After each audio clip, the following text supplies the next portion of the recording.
వర్తమానం వార్తలకు స్వాగతం. నేను మీ ఉదయ్ కుమార్. ఈరోజు వార్తల్లోని ముఖ్యాంశాలు.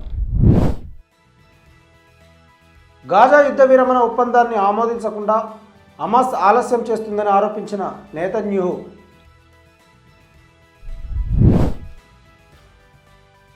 రాబోయే 2 ఆర్థిక సంవత్సరాల్లో భారత ఆర్థిక వ్యవస్థ 6.7% వృద్ధి చెందుతుందని ప్రపంచ బ్యాంకు అంచనా.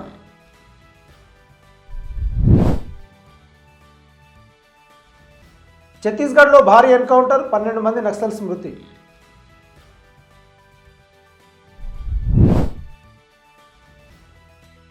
ఆర్ఎస్ఎస్ చీఫ్ మోహన్ భగవత్ చరిత్రను వక్రీకరిస్తున్నారని ఆరోపించిన బెంగాల్ సీఎం మమతా బెనర్జీ.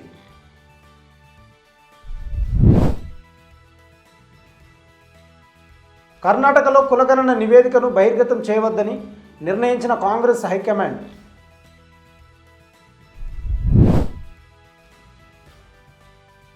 హైదరాబాద్లో బస్సులను ఎలక్ట్రిక్ మోడల్స్గా మార్చడానికే కేంద్రం సాయం కోరిన Telangana CM.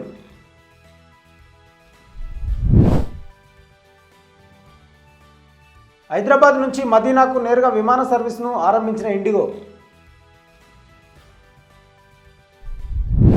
America, Qatar మధ్యవర్తిత్వంతో Israel, హమాస్ల మధ్య సయోధ్య కుదిరింది.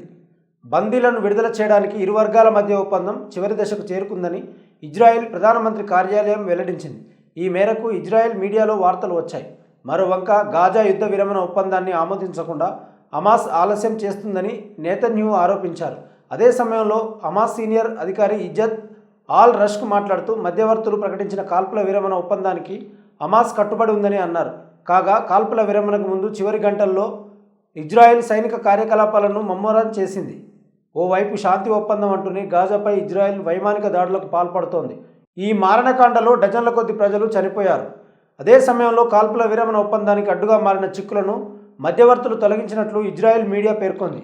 అలాగే కేబినెట్ సమావేశం అనంతరం ఈ ఒప్పందాన్ని ఆమోదించేందుకు ఇజ్రాయెల్ ప్రభుత్వం సమావేశం అవుతుంది. కేబినెట్ ఈ ఒప్పందాన్ని ఆమోదిస్తే ఆదివారం నుంచి ఇది అమలు కావచ్చని తెలుస్తుంది. బందీల విడుదలకు ప్రతిగా ఇజ్రాయెల్ పాలస్తీనా ఖైదీలను విడిచిపెట్టనుంది. తర్వాత పూర్తి స్థాయిలో యుద్ధాన్ని ముగించేందుకు నిబంధనలు ఖరారు కానున్నట్లు తెలుస్తుంది. అక్టోబర్ 2023 7న ఇజ్రాయెల్పై హమాస్ మెరుపుదాడి చేసిన విషయం తెలిసిందే. ఈ ఘటనలో 1200 మందికి పైగా ఇజ్రాయెల్ పౌరులు చనిపోగా 250 మందిని హమాస్ మిలిటెంట్లు బందీలుగా చేసుకున్నారు. దీంతో హమాస్పై ఇజ్రాయెల్ భీకరంగా విరుచుకుపడింది. హమాస్ అగ్రనేత ఇస్మాయిల్ హనియాతో పాటు యవ్వా సిన్వార్ వంటి కీలక నేతలను హతమార్చింది. గాజాపై ఇజ్రాయెల్ చేసిన దాడుల్లో 46,000 మందికి పైగా పాలస్తీనియన్లు మృతి చెందారు. ఏప్రిల్లో ప్రారంభమయ్యే కొత్త ఆర్థిక సంవత్సరంలో భారతదేశ ఆర్థిక వ్యవస్థ 6.7% వృద్ధి చెందుతుందని ప్రపంచ బ్యాంకు అంచనా వేసింది.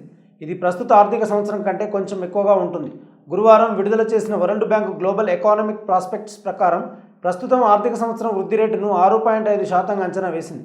కానీ సేవల రంగం స్థిరమైన విస్తరణను కొనసాగిస్తుందని, తయారీ కార్యకలాపాలు బలహీనపడతాయని, వ్యాపార వాతావరణాన్ని మెరుగుపరచడానికి ప్రభుత్వం తీసుకున్న చర్యలే దీనికి కారణమని ప్రపంచ బ్యాంకు చెప్పింది. ఇది రాబోయే 2 ఆర్థిక సంవత్సరాలకు 6.7% వృద్ధి అంచనాలను పెంచింది. ప్రపంచ స్థూల దేశీయోత్పత్తి వృద్ధి రేటు 2023 నుండి 2.7% వద్ద బ్యాంకు ప్రకారం 2026 వరకు అంచనాలలో నిలిచిపోయిందన్నందున భారతదేశం ప్రపంచంలోనే అత్యంత వేగంగా అభివృద్ధి చెందుతున్న పెద్ద ఆర్థిక వ్యవస్థగా మారనుంది. ఈ క్యాలెండర్ సంవత్సరంలో చైనా 4.5% వృద్ధిని అంచనా వేసింది. వచ్చే ఏడాది 4% మందగిస్తుంది. ప్రపంచంలోని అతిపెద్ద ఆర్థిక వ్యవస్థ అయిన అమెరికా గత సంవత్సరం 2.8 వృద్ధిని నమోదు చేసిందని అంచనా వేయగా ఈ సంవత్సరం 2.3%, వచ్చే ఏడాది 2% వృద్ధిని అంచనా వేసింది. వాణిజ్య ఉద్రిక్తలు, సుంకాల పెంపుదల వల్ల ప్రపంచ ఆర్థిక వ్యవస్థ కలిగే నష్టాల గురించి అమెరికా అధ్యక్షుడిగా ఎన్నికైన డొనాల్డ్ ట్రంప్ పేరును ప్రస్తావించకుండా నివేదిక హెచ్చరించింది. ఆయన ప్రపంచ వాణిజ్యాన్ని దెబ్బతీస్తానని బెదిరించిన విషయం తెలిసిందే.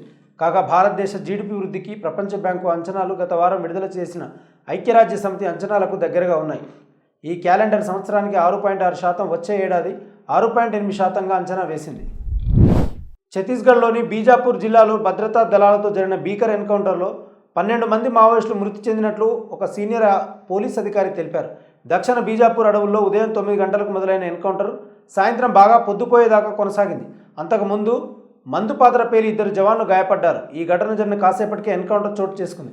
బీజాపూర్ సహా తెలంగాణ సరిహద్దుల్లోని 3 జిల్లాలలో భద్రతా బలగాలు ముమ్మరంగా గాలింపు చర్యలు నిర్వహిస్తున్నాయి.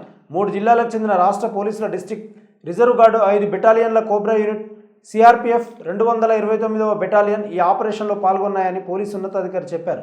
ప్రాథమిక సమాచారం ప్రకారం కాల్పుల్లో 12 మంది నక్సలైట్లు మరణించారు. ఈ ప్రాంతంలో ఇంకా సెర్చ్ ఆపరేషన్ కొనసాగుతున్నందున మరిన్ని వివరాలు వేచి చూస్తున్నామని బస్తర్ ఐజీ పి సుందర్లాల్ తెలిపారు. భద్రతా దళాలకు ఎటువంటి హాని జరగలేదని ఆయన చెప్పారు. నక్సలైట్ల జాడ కనిపెట్టేందుకు కూంబింగ్ జరుగుతున్న క్రమంలో మావోయిస్టులు ఎదురుపడగా ఇరువురి మధ్య భారీగా కాల్పులు జరిగాయి. ఘటనా స్థలం నుంచి పెద్ద ఎత్తున ఆయుధాలు, పేలుడు పదార్థాలను స్వాధీనం చేసుకున్నట్లు బస్తర్ ఐజీ తెలిపారు. దీనితో ఈ నెలలో 26 మంది మావోయిస్టులు హతమయ్యారు. మొత్తంగా గత ఏడాది ఛత్తీస్గఢ్లో జరిగిన వేరువేరు ఎన్కౌంటర్లలో 219 మంది మావోయిస్టులు మరణించారు. పశ్చిమ బెంగాల్ ముఖ్యమంత్రి మమతా బెనర్జీ ఆర్ఎస్ఎస్ చీఫ్ మోహన్ భగవత్పై విమర్శలు గుప్పించారు.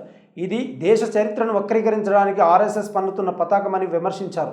ఆర్ఎస్ఎస్ చీఫ్ మోహన్ భగవత్ అయోధ్యలో రామమందిరం ప్రతిష్టాపనను అసలైన స్వాతంత్ర్య సాధనతో పోల్చడాన్ని దీదీ తీవ్రంగా ఖండించారు.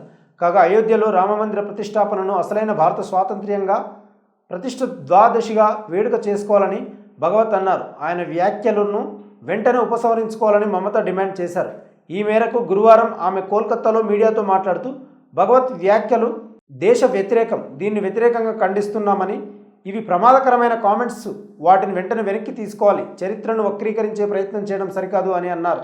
మన స్వాతంత్ర్యం దినోత్సవాన్ని కోల్పోతే మన దేశానికి గుర్తింపు ఏమిటని మమత ప్రశ్నించారు. ఆర్ఎస్ఎస్ బీజేపీలు చరిత్రను, రాజ్యాంగాన్ని మార్చేందుకు నిరంతరం ప్రయత్నిస్తున్నారని ఆరోపించారు. దేశ చరిత్ర ఎంతో గర్వకారణమని, దానిని మారుస్తారా అని బెంగాల్ సీఎం నిలదీశారు. దేశం కోసం పోరాడిన స్వాతంత్ర్య సమరయోధులను ఎవరూ మర్చిపోలేదని ఆమె స్పష్టం చేశారు. కాంగ్రెస్ అగ్రనేత రాహుల్ గాంధీ దాదాపు 1 సంవత్సరం నుండి దేశవ్యాప్తంగా కులగణన నిర్వహించాలని డిమాండ్ చేస్తున్నారు. కానీ కాంగ్రెస్ పాలిత కర్ణాటకలో మాత్రం సర్వే నివేదికను బహిరంగంగా వెల్లడించకూడదని పార్టీ హైకమాండ్ నిర్ణయించుకోవడం గమనార్హం. మేము కుల జనాభా లెక్కల ద్వారా దేశాన్ని ఎక్స్రే చేస్తాము, ప్రతి వర్గానికి సమాన వాటా నిర్ధారిస్తామని లోక్సభ ఎన్నికల ప్రచార సభలో రాహుల్ గాంధీ అన్నారు. అయితే ఆయన పార్టీ అధికారంలో ఉన్న కర్ణాటకలో మాత్రం కులగణన నివేదికను రాష్ట్ర మంత్రివర్గం ముందుకు తీసుకురావడాన్ని వాయిదా వేస్తున్నట్లు కర్ణాటక సీఎం సిద్ధరామయ్య తెలిపారు. ఈ మేరకు నిన్న జరిగిన కేబినెట్ మీటింగ్లో దీనిని బహిర్గతం చేయాలని భావించినా చివరికి పోస్ట్పోన్ చేశారు. వచ్చే కేబినెట్ సమావేశంలో కులగణను పరిశీలిస్తామని కర్ణాటక సీఎం వెల్లడించారు. ఈ మేరకు ఆయన ఢిల్లీలో మీడియాతో మాట్లాడారు. నాతో సహా ఎవరు నివేదికలోని అంశాలను చూడలేదు. నివేదికను కేబినెట్లో ప్రవేశపెట్టినప్పుడు మాత్రమే అందులోని వివరాలను బహిర్గతం చేస్తాం. పుకార్ల ఆధారంగా నివేదికను వ్యతిరేకించడం సరికాదు అని చెప్పారు. ప్రజల అభిప్రాయాలను పరిగణలోకి తీసుకున్నాకే తుది నిర్ణయం తీసుకుంటామని స్పష్టం చేశారు. కాగా 2015లో అప్పటి కాంగ్రెస్ ప్రభుత్వం కర్ణాటకలో కులగణన సర్వే చేపట్టింది. సుమారు 169 కోట్లతో చేపట్టిన ఈ సర్వే 2016 నాటికి పూర్తయిన ఆ తర్వాత వచ్చిన ప్రభుత్వాలు దీన్ని బహిర్గతం చేయలేదు. ఇప్పటి వరకు బహిర్గతం కాని ఈ నివేదికలోని అంశాలను రాష్ట్రంలోని ప్రభావవంతమైన వర్గాలైన ఒక్కలీగలు, లింగాయతులు వ్యతిరేకించారు. రాష్ట్రంలో దళితులు అతిపెద్ద జనాభా సమూహంగా ఈ పరిశోధనలు చూపిస్తున్నాయని ఆరోపిస్తూ సర్వే ఖచ్చితత్వాన్ని వారు ప్రశ్నించారు. కర్ణాటకలో చాలా కాలంగా అధికార పగ్గాలు నిర్వహిస్తున్న ఆధిపత్య ఒక్కలిగా వీరశైవ, లింగాయత్ వర్గాలకు రాష్ట్రంలో దళితులే అతిపెద్ద సమూహం అనే వాదన మింగుడు పడడం లేదు. రాహుల్ గాంధీ నినాదమైన జిత్నీ అబాదీ ఉత్నా హక్కామీతో ఆ రాష్ట్రంలో కులగణన నివేదిక పరిస్థితి ఆందోళనకరంగా మారింది. దీంతో కర్ణాటక నివేదికను విడుదల చేయడంలో వెనక్కి తగ్గింది. హైదరాబాద్లో బస్సులన్నింటినీ ఎలక్ట్రిక్ మోడల్స్గా మార్చడానికి సాయం చేయాలని ముఖ్యమంత్రి రేవంత్ రెడ్డి కేంద్రానికి విజ్ఞప్తి చేశారు. ఈ మేరకు నేడు కేంద్ర భారీ పరిశ్రమల శాఖ మంత్రి హెచ్డి కుమారస్వామిని కలిశారు. పీఎం ఈ డ్రైవ్ పథకం కింద జీసీసీ పద్ధతిలో బస్సులను కేటాయించాలని రాష్ట్ర ప్రభుత్వం కేంద్ర ప్రభుత్వానికి ప్రతిపాదన పంపిందని సీఎం తెలిపారు. ఎలక్ట్రిక్ కిట్ను ఫిట్ చేయడం ద్వారా ఇప్పటికే ఉన్న డిజిటల్ బస్సులను ఎలక్ట్రిక్ బస్సులుగా మార్చే అవకాశాన్ని సీఎం మంత్రి కుమారస్వామి దృష్టికి తీసుకొచ్చారు. కేంద్ర ప్రభుత్వం హైదరాబాద్కు జీసీసీతో పాటు రెట్రోఫిట్మెంట్ మోడల్ కింద కేటాయించాలని సీఎం కేంద్ర మంత్రికి విజ్ఞప్తి చేశారు అని తెలంగాణ సీఎంఓ విడుదల చేసింది ఒక ప్రకటనలో తెలిపింది. రేవంత్ రెడ్డి ఢిల్లీ పర్యటన సందర్భంగా కేంద్ర అటవీ పర్యావరణ మంత్రి భూపేంద్ర యాదవ్ను కూడా కలిశారు. తెలంగాణలో పెండింగ్లో ఉన్న ప్రాజెక్టులకు వెంటనే పర్యావరణ అనుమతి ఇవ్వాలని కోరారు. ఢిల్లీలోని ఇందిరా పర్యావరణ భవన్లో జరిగిన సమావేశంలో తెలంగాణ సీఎం కేంద్ర మంత్రి దృష్టికి ఈ విషయాన్ని తీసుకువచ్చారు. కేంద్ర అటవీ పర్యావరణ మంత్రిత్వ శాఖ నుండి అనుమతి రాకపోవడంతో తెలంగాణలో 161 ప్రాజెక్టులు నిలిచిపోయాయని ఆయన కేంద్ర మంత్రి దృష్టికి తీసుకొచ్చారు. అలాగే వన్యప్రాణుల రక్షణ చట్టం కింద 38 ప్రాజెక్టులకు కూడా అనుమతులు ఇవ్వాలని రేవంత్ రెడ్డి కేంద్ర మంత్రిని కోరారు. పెండింగ్లో ఉన్న ప్రాజెక్టులలో ఎక్కువ భాగం మారుమూల ప్రాంతాలలో ప్రారంభించామని, వాటిలో కొన్ని వామపక్ష తీవ్రవాదం ద్వారా ప్రభావితమయ్యాయని తెలంగాణ సీఎం కేంద్ర మంత్రికి తెలియజేశారు. జాతీయ రహదారులు, ఏజెన్సీ ప్రాంతాలు, గ్రామీణ సడక్ యోజన, పొరుగు రాష్ట్రాలను అనుసంధానించే రోడ్లలో టవర్ల నిర్మాణాన్ని చేపట్టడంలో కేంద్ర మంత్రిత్వ శాఖ నుండి అనుమతులు రాకపోవడం వల్ల జాప్యం జరుగుతుందని ఆయన భూపేందర్ యాదవ్కు వివరించారు. హైదరాబాద్ నుంచి నేరుగా పవిత్ర మదీనా నగరానికి వెళ్లేందుకు వీలుగా ఇండిగో విమానయాన సంస్థ కొత్త సర్వీసును ప్రకటించింది. ఈ విమానాలు వారానికి 3 సార్లు ఉంటాయి. ఈ సదుపాయంతో హైదరాబాద్ నుంచి మదీనాకు సులభంగా వెళ్లేందుకు వీలవుతుంది.